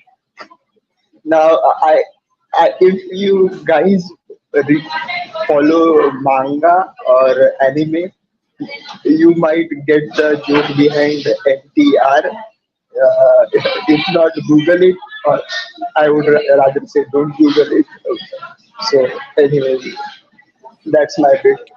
I'll be on mute for a little while. So what did you take a job at a call center or something? It sounds like Sounds like McDonald's. It sounds like McDonald's or a call center. I thought it was a call center. There we go. He's got to show us it's a restaurant. We've lost. You're muted. You're muted. You've got the mute button on. Turn off the mute button. So, yeah. There you go. Yeah. I am in McDonald's. Let everybody greet Ronald. It is McDonald's. It is McDonald's. Roger, are you really a doctor? Yes, and It's Ronald the McSteen. real. Yeah. I don't practice anymore, but yeah, I am a physician by practice or by education. So actually, if I was in the USA, you wouldn't be able to afford to talk to me. Your insurance wouldn't cover the fees. So yeah, be grateful that I am able to talk to you guys. All right, Daraj. Well, thanks for coming in. We appreciate you. Your mic is still kind of wrecked. Mine's kind of wrecked too. It's really clipping, man. I don't know what's going on. But anyway, it's hard to hear you as usual. But thanks for coming in, bud. Okay. All right. Back to us. From day one, when Daraj has come in, it has been nothing but audio trouble. I remember the first time I saw that guy. Didn't he come on and sing? Yeah. Well, or was that a long time ago? That was a golden mic. No, that was his first time. He was like literally at his practice, you know. Yeah. But yeah, that's our boy, Daraj. All right, we'll see where we at. What do we got people saying? Retaining to get out of half of it, but still, yeah, he's funny. He brings a little comedy relief every once in a while. Yeah, he's pretty hysterical. It's always fun to have him on. When he sang the song to Inviting Freedom, that was really good. Oh god, that was great. All right, so did you guys catch the launch of 9-inch? Did you see what was going on? I've been following it. I have not looked at it yet, and I talked to you about that on the phone earlier today.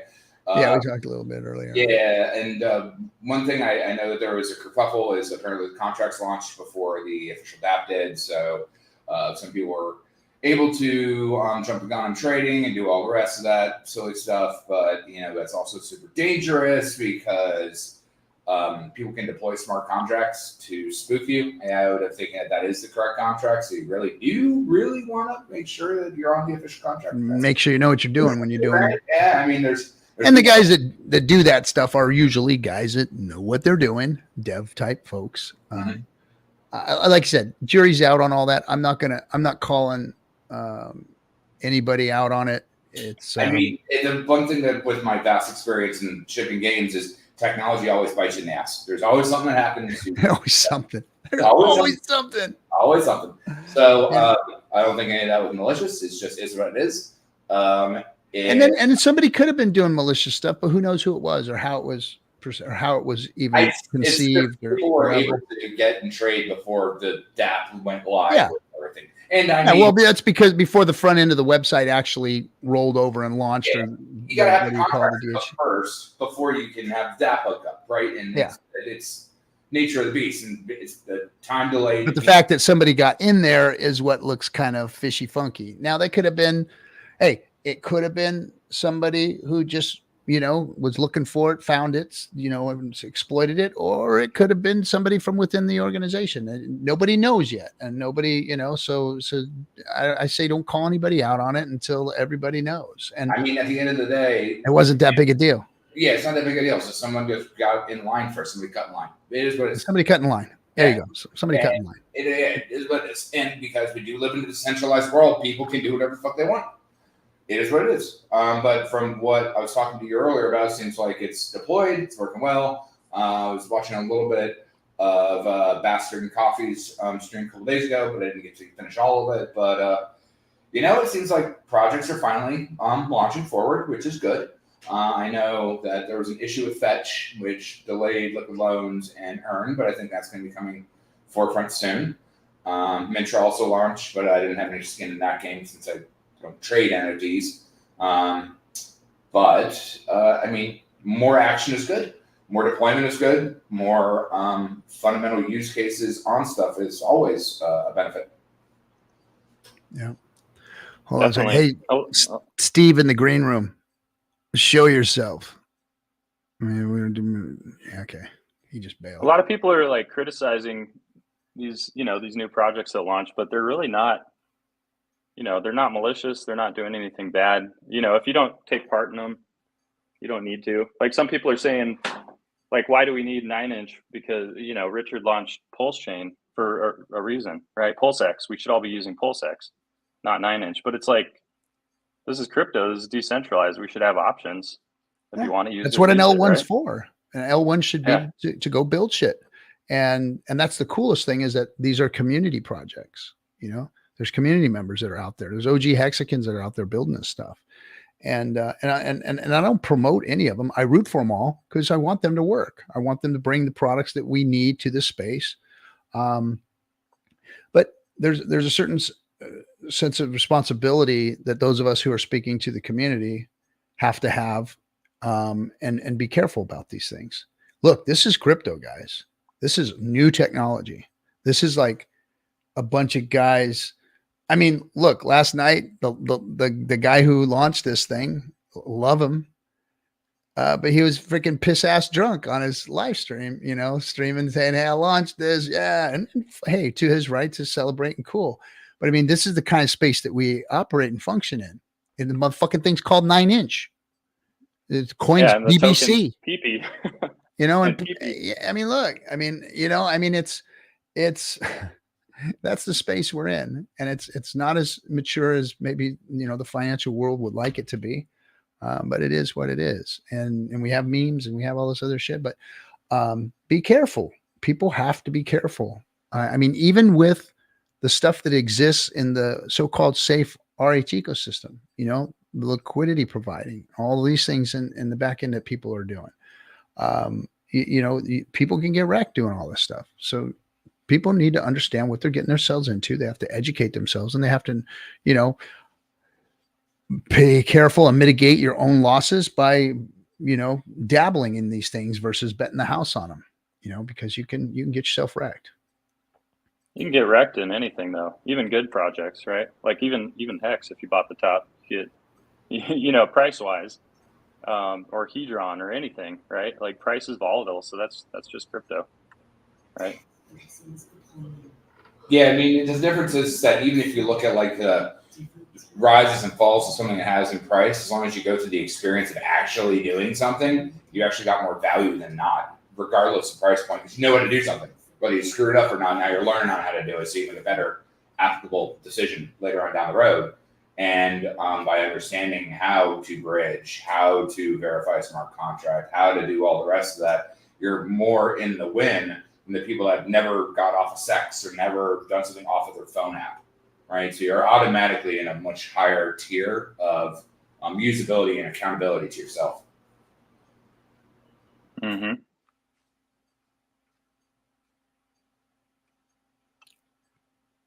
Sorry, just got a message sent to me. Oh, so JFK, what did you just say? Legacy Finance is afraid of getting effed in the arse by a hexy bastard and his 9-inch PP. Yeah. Again, I don't think BlackRock and its trillions are worried about a 9-inch PP right now, but yeah, no, but they are concerned about DeFi. That's for sure. well, I mean, that's These why things are Morgan these is, are tools that make all of them irrelevant. You know. Well, isn't that why JP Morgan has a majority ish something with MetaMask? I know I read something about Look it. at the mess that it is now. Gosh, you can't even use that thing anymore. I just switched over, Uniswap too. I just switched over to Rabby. It's a little different. It does have a lot more feature face front, but some of the stuff is a little under the hood on what you have to use. Internet Money is another great wallet alternative. I think there's some UI UX stuff that needs to be polished a little bit, and I told brother KG I'd be happy to talk to him about it. But either way, definitely moving away from using MetaMask as a concurrent whole. What's that other wallet? The first one you mentioned? Oh, Rabby. It's just Orox is a good wallet too. Well, I like the way Rabby interfaces. I like that one. Mm-hmm. Only problem I'm having is that if I do have a MetaMask up there to look at other things, do other things,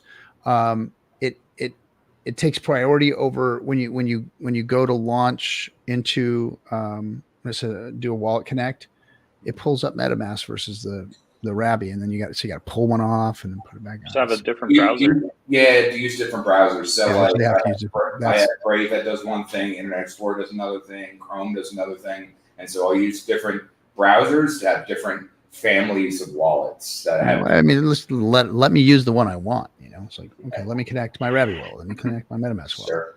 They won't do that, right?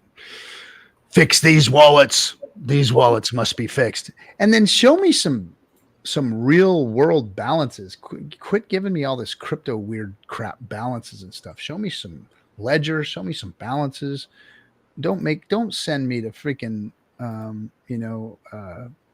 damn freaking chain view shit. I don't want to go into there and look at all that. So crap. If you use at least for me, MetaMask on Firefox shows balances. It shows like dollar values of all my coins in my wallet.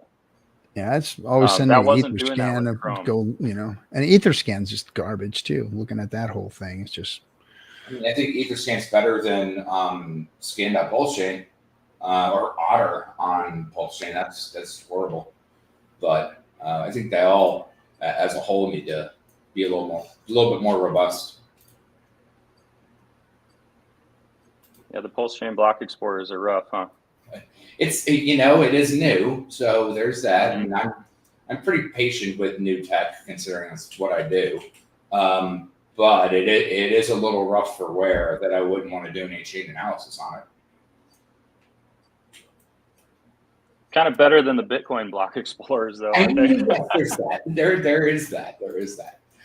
But yeah. Those I go on to and I'm like, I don't know what the hell is going on here. I don't even know what's going on. It's very confusing. Yeah, and that's the whole thing is like each roll up or L1 or L2 has just a little funky different way of doing something. Like I was just on, I had some stuff over on Arbitrum that I forgot about forever. And I'm looking to do something tomorrow. And I'm like, oh, how do we get this out of here? Fuck, what gas token do I even need to get it out of here? And then trying to figure out what network to bridge through and what fee do they need and all the rest of that type of stuff. I'm like, oh God, let me figure this out real quick. Because if you don't keep using the muscle memory and the protocols evolve or change, then you're kind of stuck holding cards. But oh shit, I guess I got to start over and figure it all out. I know I got the money over here in the first point, so now I got to figure out how the hell I got it out. I know Hodl Dog saved my ass at the very beginning, first year of Hex on Polygon, because somehow I accidentally sent all my ETH over, and then at that point I had no gas to come back out, and that was when Gwei was like $400. And it would cost me like $100 to buy a 25-cent token to get me out of the bridge. Speaking of, how is Hodl Dog? I know he had his accident a while back, and I was talking to someone about him recently, and I saw him tweet today. He tweeted today. He's out of the hospital though for a while, So, right? Yeah, that's my understanding. I haven't been able to talk to him or contact him or anything, but hope the best for that buddy. Yeah, he's a great guy. Shoot. Now I lost my train of thought. I had something I was gonna say to doggone it. I hate that. Yeah. I'm always good for distracting you. You listen to your train of thought. Yeah. You're talking about block explorers and stuff. Yeah, yeah, I don't like. I wish that they would quit just teching everything out. It's like this is all. It's unnecessary to make it so difficult for people to understand how to do chain analysis or look at their own balances and whatnot. It's just ridiculous. Oh, I know what I was going to say. I was going to tell Kool-Aid that I told you that I finally got resolved to that prime trust issue that I got stuck in, really? where all my funds were turned up missing. Yeah. They ended up sending it to a wallet. Luckily, by chance, when I set that up a long time ago, I connected a wallet to the GBT. Oh no, I'm sorry. The Great Britain. The true USD of Great Britain pound. And somehow I activated that wallet with a wallet address, and they sent the TUSD to that address, and it went to that wallet. Oh my God, that's great news. There it was, and I was able to pull it out of there, and so. Yeah, well, I know, right? That's and that's inherently the crazy shit about like one whoopsie, even though you think you're doing the right thing, and then everything ends up in limbo. Well, and it all stemmed from an issue with the prime trust deal. So literally, so people don't know the story. Literally, I was in the middle of sending a transaction through to my bank. And in the middle of that transaction, the prime trust issue happened, which was with True USD. And they halted transactions.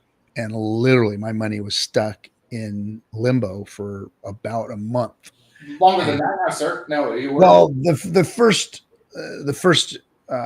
goings of it. So I was pissed. I was upset and, yelling and screaming at these people, sending nasty emails and trying to get my money back. And then they started asking me for we're going to send it back to you. We need an ERC20 address. I gave them 2 different addresses. They couldn't verify those addresses for whatever reason. They wouldn't send it to those regular addresses. And then I was thinking, okay, they want my redemption address on my True USD account, because those are like non-custodial wallets custodial wallet where they control the keys on those or whatever, and you don't really. That's what I thought anyway, and so because you can change the number on that as the receiving address on that, just kind of like how Coinbase does when they move the wallet around. And I got the funds sent back through there, and after they finally said they'd give it back, they accepted that wallet that was in the Great Britain pound wallet, and that's where they sent the funds. And I thought, okay, that now they just lost the funds, because I just realized that was a Great Britain pound wallet. So I thought, okay, they couldn't send those tokens there, but they're all ERC20, so they were fine. Yeah, either way, it's just good news that that resolve happened, because that's pretty frustrating, to say the least. Hey, Huddle Pro, how you doing? How you doing, gal? Good to see you in the chat room. Hey, bro, my favorite. Yeah. So hopefully the wallet situations get taken care of. I'm rooting for KG to get his internet money wallet. Oh, I think it's coming a long way. It's got some good stuff. It's just for me, being that UI UX is a pretty intrinsic part of what I do for a day job. I get a little annoyed by some of the stuff, but it's good. I mean, just getting off MetaMask either way is good. Yeah, I've got his wallet. I use his wallet. Now I like the balances showing up on it and everything. And yeah, getting off MetaMask is the thing. Could you guys explain why people need to get off MetaMask? Because I don't really know why everyone hates it now. Well, they've turned into a centralized agency, is what they've done. They're gatekeeping Hex, and MetaMask is. Yeah. Yeah, they also technically, I forget a couple of different things. Some RPCs are possibly being having their transactions given to sexes or other different things. MetaMask is flirted with having KYC as a addition to it, and then as a concurrent hold, because now they're gatekeeping and messing with particular features and assets, and someone like JP Morgan's putting their money into it. You can see the insider positioning of insider trading type stuff, plus the being a wholesale purchased by TriFi to kind of remove the DeFi aspect of what it was meant to be. I mean, because MetaMask is just my Ether wallet with a nice little GUI, right? So big finance corporations are getting their, their hands on MetaMask and getting their ownership in it.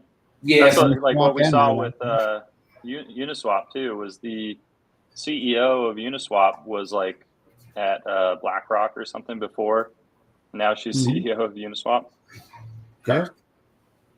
Yeah. Yep. That's how they're doing it. Well, we knew it was going to happen anyways. I mean, it was just bound to happen regardless. Yeah. Well, and these people are all interchangeable too, from lobby shops to politics to these companies. They all are interchangeable. They go from one spot to the next. They'll go and work for the government. They'll get their credentials over there and get their networking done over there. Then they'll go to a lobby shop, and then from that lobby shop, they'll get hired to a company, or they'll go from a company to. They're all interchangeable, and that's the big problem. Is this all this insider shit that's going on, and they're making the money for the corporations, not for us. They don't want us to have it. They want to take it over. So, I mean, just like all that stuff that went down in New York, the people came out of the government and straight from the government and boom, right into the lobby shops that were going up against crypto. I mean, it's a big incestuous, system out there. And I think that they're just having trouble getting their hands on this thing because they can't do anything. Like Richard gamed the whole system. They can't. He put everything out now. We have an L1. We have a badass crypto, best crypto in the face of the planet, and we have a DEX, and we have tons of products being built on top of them now that they can't stop. These are all community-driven products. This isn't Richard Hart building all these things, Liquid Loans and Power City and 9inch and all these things that are being built on top of, Pulse Chain. These are all community-developed things that they can't stop the community from building on it now.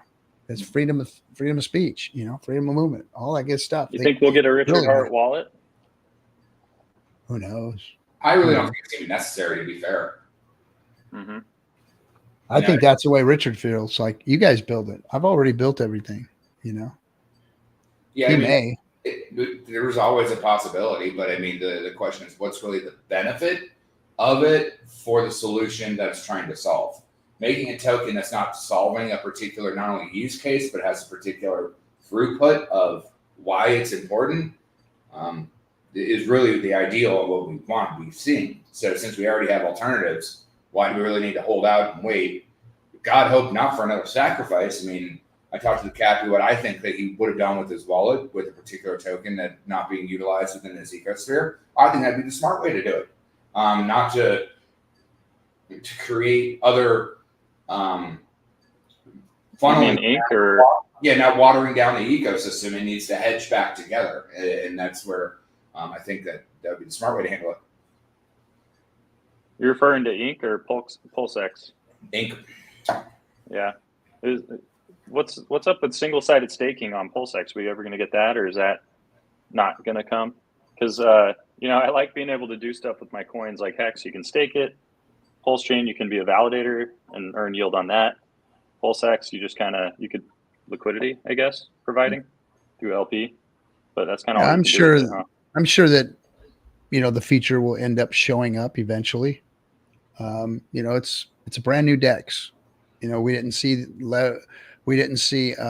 limit orders and single sided staking and all that come to Uniswap right off the bat either. It took other DEXs to bring that out, like Matcha and whatnot, and eventually they make the upgrades and they do the things, and it was one thing that we got an L1 and it's been functioning flawlessly so far.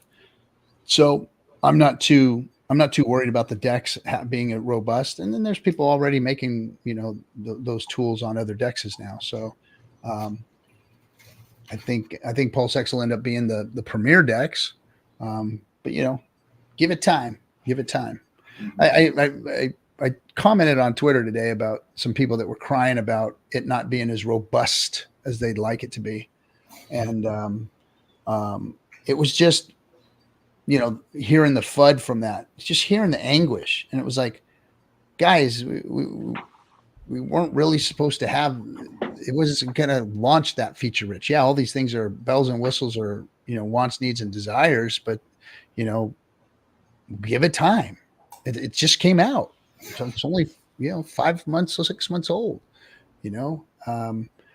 and to go out into the community and complain about that and try and create a problem or a concern troll it, is like, that's not what we need right now. What we need right now is we need a community that's getting unified and really excited about this L1 and still talking about Hex. Everybody should still be talking about Hex. Crypto's not there yet. We've got a better Bitcoin. We need to be talking about that versus, the other problems, which is just, we got too much now and now we want more. So, I don't know. I saw a clip from Peter McCormick's show, the Bitcoin, what Bitcoin did, and they were talking about some new idea on how to earn yield on Bitcoin. It's like people don't learn, man. They're still talking about some new way to give up your coins to someone else and earn yield on it. It's ridiculous. What the hell's the matter with that guy? I mean, like he literally BlockFi was sponsoring his show, and then he got in trouble for faking the funk on his loan and all that kind of stuff. It's a guy's an asshat. He was he was critical of of these guys on his show showing this idea, but it just didn't make sense to me. It was just like, that guy you're gonna love anybody, give up your Bitcoin. And basically what they were saying too is that you can give up your Bitcoin, loan it out, and this company is gonna basically dump it to buy a hash rate or something to buy miners and then provide you yield that they're getting from those miners, I think is the way I understood it. And it's like, wait, so then they're like, so why cloud mining, basically. And they're like, well, it doesn't. You could just loan them dollars and it would accomplish the same thing because they're going to dump it anyways. Ponzi cloud mining. Yeah, that was all really shit back in the day. Oh my god. Oh god. USI Tech. I remember that one. Yeah. Oh, those guys. Ice rock mining. I remember. Big Club. That was my buddies. Yeah. I didn't get the BitConnect one, but yeah, Big Club. All right, guys. We've been rolling for 2 hours. Appreciate you all coming. That's it for our effing hangout. We will see you all later in the week. Guys, go to pulsechaintour.com. If you're out in the Austin area, you're in Texas or anywhere, and you just want to come have a good time and party and hang out with all of us, we are going to be there on the 4th of November.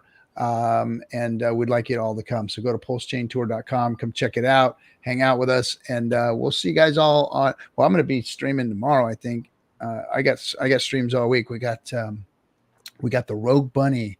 Queen herself, Victoria, will be coming onto the show. We're scheduling that right now and give you guys the story on how the Rogue Bunnies left the organization over there, the big monster, after Hefner died, and why they came over. Going to be a really cool story about how they're doing their thing over here on Pulse Chain, guys. We got the bunnies on the Pulse Chain. That is freaking cool. So that's coming up real soon here in the next week or so. But thanks everybody for coming. See you guys all later. See you next week. Have a good one.